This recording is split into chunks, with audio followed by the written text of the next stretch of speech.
You're getting close to your due date, and so am I. Hi, everybody. Good to see you out here. It's a busy day here, as you all know. The president will be meeting with defense contractors here at the White House in a few minutes with Secretary Hegseth.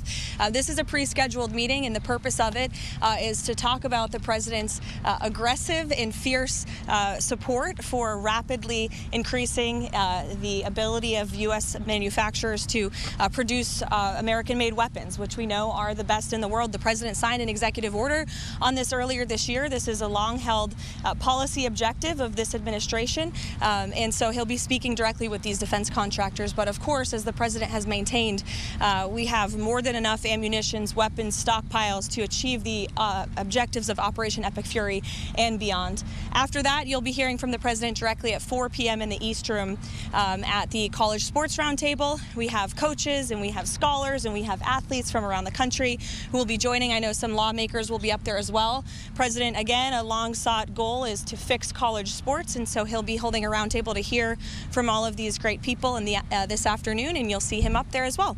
Why don't we take a few questions? Sure. Thank you very much. The president said that we're not going through all of this so that we can end up with another Khamenei, and he also said that we can keep this up forever. Does that mean that this current mentality in Iran remains in place? You're going to have to keep doing the fight? I won't get ahead of the president on broadcasting any timelines. What I will tell you is what President Trump has already laid out, which is that the achievable objectives of Operation Epic Fury we expect to last about 4 to 6 weeks, and we are well on our way to achieving those objectives. Annihilating Iran's navy, we know that we've sunk more than 30 Iranian vessels and ships. Their navy has now been deemed combat ineffective. Taking out the ballistic missile threat that Iran posed to the United States and our troops and bases in the region, we have done a tremendous job. The United States military has done a tremendous job at achieving that objective thus far. Just 6 days in, the retaliatory ballistic missile strikes from Iran are now down 90%. Of course, ensuring Iran can never obtain a nuclear weapon as well, and significantly weakening their proxies in the region, which we know are responsible for the deaths of Americans. And we've seen Hezbollah and the Houthis hardly putting up a fight over the course of the last 6 days. Ultimately, the president has made it very clear he wants to take out the threat of Iran to the United States, and Operation Epic Fury is well on its way to doing that.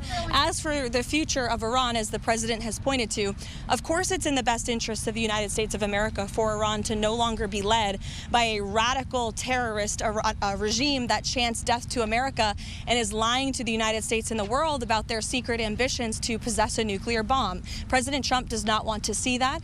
He wants to take an interest in pursuing who the next leader of the Iranian country is going to be, and that has yet to be seen, and the president is discussing it and deliberating it. Kristen. You just said on Fox that it doesn't really matter if Russia is giving Iran information about military assets. Why doesn't it matter if U.S. military is put in danger by Russia, and is that what the president believes as well? What I meant, Kristen, and thank you for giving me a chance to make it very clear, is that it clearly is not making a difference with respect to the military operations in Iran, because we are completely decimating them. As I said earlier, we've taken out nearly 30 of their ships. Their navy has been deemed combat ineffective. 90% reduction in ballistic missile retaliatory strikes against the United States and our Gulf Arab and partners in the region. So, of course, we are achieving the military objectives of this operation, and that is going to continue because the United States military is the best and most lethal fighting force in the world. Sure, go ahead, Benny. Can you confirm if U.S. has taken full control over the airspace in Iran like it's been reported these past couple days?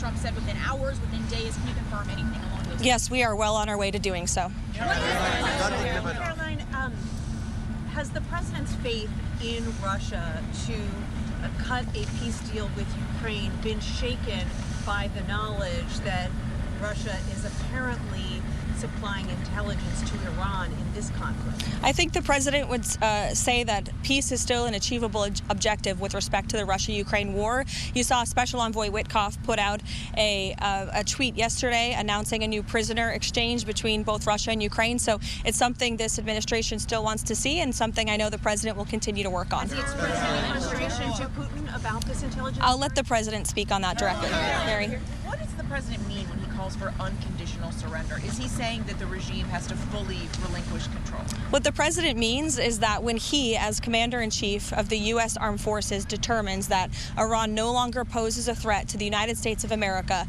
and the goals of Operation Epic Fury has been fully realized, then Iran will essentially be in a place of unconditional surrender. Whether they say it themselves or not, frankly, they don't have a lot of people to say that for them, because the United States and the state of Israel have completely wiped out more than 50 leaders of the former terrorist regime, including the supreme leader himself. Monica. Thank you, Caroline. The president had a July 4th deadline for the One Big Beautiful Bill. Does he see a deadline for the Save America Act, as I know that's a priority of his to get passed? As soon as possible, I know the president would say. This is a huge priority for the president. It remains one. I know he has added on some priorities to the Save America Act in recent days, namely no transgender transition surgeries for minors.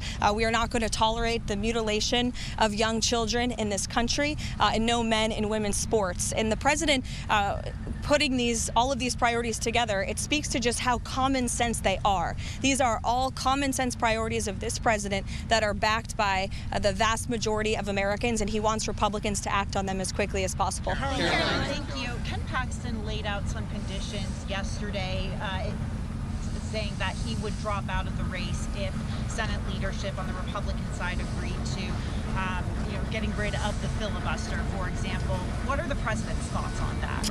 I won't get ahead of the president on the Texas Senate race. I know it's of great interest to everyone. I'm no longer his political spokesperson. I'm a government spokesperson, so I'll let him speak on that directly. You elaborated on the president's decision to tap Markwayne Mullin as the next DHS secretary. Can you talk a little bit about the rationale for the choice, why Mullin was the best candidate in his eyes, and also your message to congressional Democrats who continue to keep the DHS unfunded? Yeah, well, Senator Markwayne Mullin has been a strong friend of the president and a big supporter of the president's immigration policies. Not only that, he's exceptionally talented, qualified, and I know well respected by his peers on Capitol Hill from both sides of the aisle. So we look forward to his expeditious confirmation, and I know the White House will be working with our counterparts in the Senate to make that happen as quickly as possible. Caroline. Thank you, Caroline. The president has said he wants to be involved in Iran's future. He has also called the son of Supreme Leader Khamenei a lightweight, and he has also said that United States strikes have taken out the potential candidates. So does the United States now have any candidates, or looking at candidates who may replace, who may lead Iran for the future? I know there's a number of people that our intelligence agencies and the United States government are looking at, but I won't get any further on that. Sure. Is the president satisfied with the pace of the investigation into whether the U.S. military did hit that Iranian school? Is the White House concerned that this was the United States? Again, as I said at the briefing 2 days ago, I don't have any updates with respect to the investigation. I would expect those to come from the Pentagon. Sure, Haley. That the U.S. was operating in the region of his school. Again, I don't have any updates for you on the investigation. Those will come from the Pentagon directly. Haley. Does the president believe Russia should face repercussions for providing intelligence to the Iranians to target the U.S. military? Again, I'll let the president speak on that directly. Do you have any comment, Sure. Caroline, do you have any comment on the MAGA influencer divide on the Iran war? It seems like everything on X is everybody's going at each other. Any message to both sides of the aisle? I would just remind people X is not real life. This president lives in the real world. And with respect to MAGA, President Trump is the leader of MAGA. He's the creator of the MAGA movement. And there is nothing more America first than taking out terrorists who have maimed and killed our own servicemen and women, who chant death to America and who pose a threat to the homeland. And so President Trump is a leader of the peace through strength foreign policy doctrine. He attempted peace through diplomacy exhaustively and extensively with the rogue Iranian regime. And so they have been struck with the strength and the sheer might and will of the United States Armed Forces. And President Trump has proven he's a man of his word. If you go back and look, not just over the past year as president, but in his first term and in many years in his private life as well, when he has said that the Iranian regime can never obtain a nuclear bomb, well, now he's finally acting on it. And he has the courage to do what so many presidents in the past did not. We'll see you guys later.